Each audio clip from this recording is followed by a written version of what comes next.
Hello viewers, welcome to my channel. ఈ వీడియోలో మీకు చిమ్నీ క్లీన్ ఎలా చేయాలో చూపెడుతున్నానండి. అయితే ఇప్పుడు మనం చిమ్నీ నీట్గా కడిగినాక ఇలా ఉంటుంది. అయితే ఆ చిమ్నీ మనం పాపడ్స్, ఆయిలీ ఐటమ్స్ బాగా వేయించే వరకు అది మొత్తం బాగా పట్టేస్తుంది. అయితే నేను కడిగినాక చూపెడుతున్నా, చిమ్నీ ఫిక్స్ చేసినాక వీడియో చూపెడుతున్నా. ఇప్పుడు మీకు నేను డర్టీగా ఉన్న చిమ్నీ ఎలా ఉంటుందో చూపెడతా. ఇది చూడండి, ఇది స్టవ్ పైన చిమ్నీ ఉంది. బాగా ఆయిల్ పట్టిపోయింది, బాగా గార పట్టింది. అయితే ఇదివరకు నేను చాలా కష్టపడేదాన్ని చిమ్నీ క్లీన్ చేయడానికి. హార్పిక్ వేసి ఎంతో గంట రుద్దిన సన్న గ్యాప్స్లో ఎంత టూత్ బ్రష్ పెట్టి క్లీన్ చేసినా కూడా చాలా టైం పట్టేది, అస్సలు క్లీన్ కాకపోయేది. అయితే మా అక్కయ్య తను చెప్పింది ఒక చాలా simple and easy tip chimney clean చేయడానికి. ఏంటంటే మనకి ఏ సూపర్ మార్కెట్ అయినా, డీమార్ట్ అయినా, ఎక్కడైనా కాస్టిక్ సోడా దొరుకుతుంది. మనం కాస్టిక్ సోడా తీసుకొచ్చి ఆ చిమ్నీస్ ఓపెన్ చేసి మనకి బకెట్లో వేస్తే ఏంటంటే హైట్ బాగుంటాయి కదా చిమ్నీస్, కాబట్టి ఏదన్నా బేషన్ లాంటి దాంట్లో వేసి కాస్టిక్ పౌడర్ సోడా వేసి హాట్ వాటర్ పోస్తే ఇమీడియట్గా క్లీన్ అయిపోతుంది. అయితే నాకు ఈ చిమ్నీ పెద్దగా ఉండే వరకు నేనేం చేసిన, వాష్ బేషన్లో బోళ్ళు తోమే వాష్ బేషన్ ఉంటుంది కదా, ఆ హోల్ని ఒక క్లాత్ పెట్టి ఆపేసిన వాటర్. మొత్తం అది రెండు చిమ్నీలు, డర్టీ అయిన చిమ్నీల మీద కాస్టిక్ సోడా వేసానండి. వేసి మసలే నీళ్ళు ఆ రెండుని బేషన్లో పెట్టేసి మసలే నీళ్ళు ఆ రెండు చిమ్నీస్ మీద పోసేసాను. చూడండి, మీకు ఎంత మడ్డి వాటర్ కనపడుతుంది. అట్లా ఒక 15-20 మినిట్స్ నానబెట్టేసరికి మొత్తం ఆయిల్ అదంతా వెళ్ళిపోయిందనమాట అందులో నుంచి. ఇప్పుడు చూస్తే మీకు కనపడుతుంది చూడండి, ఇదంతా జిడ్డు ఆయిల్. చపాతీ చేస్తామో ఆయిల్ ఇక ఫ్యాన్ వేసే వరకు మొత్తం చిమ్నీస్కే పట్టుకొని ఉంటుంది. అయితే జస్ట్ 15 మినిట్స్లో నేను అదంతా నానబెట్టినాక మళ్ళీ బయటికి తీసి మన స్టీల్ స్క్రబ్బర్తోని కాసేపు జస్ట్ 10 మినిట్స్ ఇట్లా రుద్దాను. చాలా నీట్గా అయిపోయింది. ఇప్పుడు మళ్ళీ దాన్ని కాస్త ఎండలో పెట్టి డ్రై చేసి మళ్ళీ ఫిక్స్ చేస్తున్నానండి. ఇది మనకు చిమ్నీకి లైఫ్ టైం వారంటీ ఉంటుంది, తొందరగా ఖరాబ్ కాదు చిమ్నీ. అయితే ఇప్పుడు నేనేం చేశానంటే, ఇప్పుడు మన చిమ్నీ ఇదంతా కూడా చిమ్నీ లైట్స్ దగ్గర కూడా మొత్తం ఒక క్లాత్ని కాస్టిక్ సోడాలో, హాట్ వాటర్లో ముంచి, కాస్టిక్ సోడాలో ముంచి మొత్తం ఈ చిమ్నీ పైన అంతా కూడా క్లీన్ చేశానండి. అది వరకు హార్పిక్ పోసే వరకు అంతా స్టీల్ కదా, స్టీల్ మీద హార్పిక్ పోసే వరకు చాలా స్టెయిన్స్ అయినాయి, రస్ట్ స్టెయిన్స్ లాగా అయినాయి. ఇక తర్వాత నేను కాస్టిక్ సోడానే క్లాత్లో తడిపి ఆ చిమ్నీ ఇదంతా క్లీన్ చేశాను.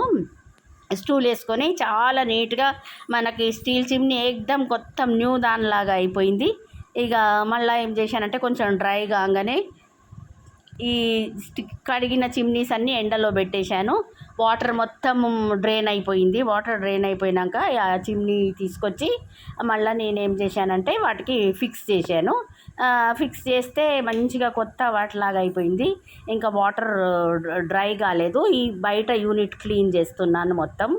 అయితే ఈ లోపల కూడా అంతా మోటార్ చుట్టూ కూడా బాగా ఆయిల్ గ్రీజ్, చాలా రోజులు అయింది క్లీన్ చేయక. నాకేమో హార్పిక్తో క్లీన్ చేస్తే అస్సలు నీట్గా కాకపోయేది అని ఏం చేశానంటే, ఇప్పుడు మా అక్క చెప్పగానే కాస్టిక్ సోడాతో తెచ్చి క్లీన్ చేస్తే అయితే చాలా నీట్గా అయింది. చిమ్నీ ఎక్దమ్ న్యూ చిమ్నీ లాగా అయింది. నేనైతే చాలా అంటే చాలా హ్యాపీగా ఫీల్ అయ్యాను.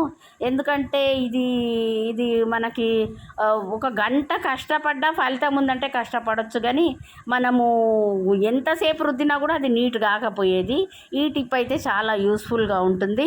ఇంకా మా చిమ్నీకి కొంచెం స్పేస్ ఎక్కువ ఉన్నది. మా అక్కయ్య వాళ్ళ చిమ్నీ అయితే సన్న జాలి ఉందన్నమాట. ఆ జాలి చిమ్నీ అయితే ఇంకా చాలా ప్రాబ్లం. అయితే తను కూడా ఇబ్బంది పడేది. అయితే ఇలా తన వాష్ బేసిన్లో వేసి క్లీన్ చేసుకొని చూపెడితే ఇక నాది కొంచెం గ్యాప్ ఉంది కాబట్టి నేను నీళ్ళల్లో వేసి క్లీన్ చేసేవారికి చాలా నీట్గా అయిపోయినాయి. చూడండి, వాటర్ చూపెడుతున్నా ఎంత డర్టీగా ఉంది వాటరు. జస్ట్ మనము ఒక పాత బ్రష్ తీసుకొని నేను వీటి మీద కూడా కొంచెం కాస్టిక్ సోడా వేసి, నేను చెప్పాను కదా ఒక 6 months అయింది నాకు ప్రాపర్గా ఫస్ట్ టైం క్లీన్ చేస్తే ప్రాపర్గా క్లీన్ కాలే. అందుకని ఈ సెకండ్ టైం దాన్ని మంచిగా ప్రాపర్గా క్లీన్ చేయాలనే ఉద్దేశంతో ఇక మంచిగా మళ్ళీ కాస్టిక్ సోడా వేసి బ్రష్ పట్టుకొని చాలా నీట్గా అయితే క్లీన్ చేశాను. నాకైతే చాలా హ్యాపీగా అనిపించింది. ఇక తీసుకెళ్ళి వాటిని డ్రై చేసినాక అయితే మళ్ళీ నేను నా చిమ్నీకి అయితే ఫిక్స్ చేసుకున్నాను. అయితే ఇప్పుడు మనకి జనరల్గా బేకింగ్ సోడా, ఈ కాస్టిక్ సోడా వీటితో చాలా యూజెస్ ఉంటాయి మనకి. ఇప్పుడు ఈ ఈ వాటర్ కడిగినాక మళ్ళీ ఇప్పుడు ఈ చుట్టంతా మురికి పట్టింది కదా, మళ్ళీ నేను ఆ చిమ్నీలో కొంచెం చిమ్నీ కడిగినాక వాష్ బేషన్లో కూడా కాస్టిక్ సోడా వేసి నీట్గా వాష్ బేషన్ అంతా క్లీన్ చేశాను. జస్ట్ ఇట్లా చీపురు పెట్టి రాకే వరకు మొత్తం అంతా వెళ్ళిపోయింది. చాలా నీట్గా అయిపోయినాయి. చిమ్నీ ఎక్దమ్ బ్రాండ్ న్యూ చిమ్నీ లాగా అయిపోయింది. అయితే యాక్చువల్గా నేను వాళ్ళని అర్బన్ క్లాబ్ వాళ్ళని రమ్మన్నాను. వాళ్ళు డేట్ ఫిక్స్ చేసుకున్నారు, వస్తామన్నారు. కానీ ఎప్పుడు ఫోన్ చేసినా రేపు వస్తాం మాపు వస్తాం అనే వరకు ఇక సరే వాళ్ళు వచ్చినప్పుడే క్లీన్ చేద్దాం, ఇక మనతో అయితే లేదనుకొని వదిలేసిన. అంటే మా అక్క చెప్పిన కాడి నుంచి తను ఇట్లా చూడండి, ఆ గ్లాస్ మీద ఉండే కవర్స్ కూడా ఎంత నీట్ అయిపోయినాయి, ఎక్దమ్ జెట్ బ్లాక్ అయిపోయినాయి ఆయిల్తోని.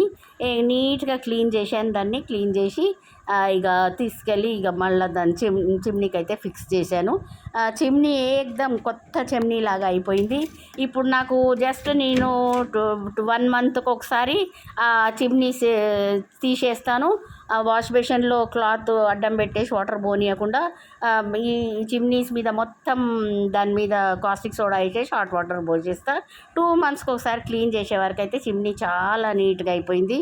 ఇప్పుడు చాలా ఈజీగా అయిపోతుంది చిమ్నీ క్లీన్ చేసేది కూడా. చాలా ఈ టిప్ మీలో ఎవరికైనా యూస్ఫుల్ అవుతుందేమో అని నేను ఈ వీడియో అయితే షేర్ చేస్తున్నాను. అయితే ఇది చాలా యూస్ఫుల్ మెథడ్. చాలామంది ఎంతో కష్టపడ్డాక ఇక ఫలితం రాకపోతే అన్నీ ట్రై చేసినాక ఇది లాస్ట్ రిసార్ట్ అయిపోయింది.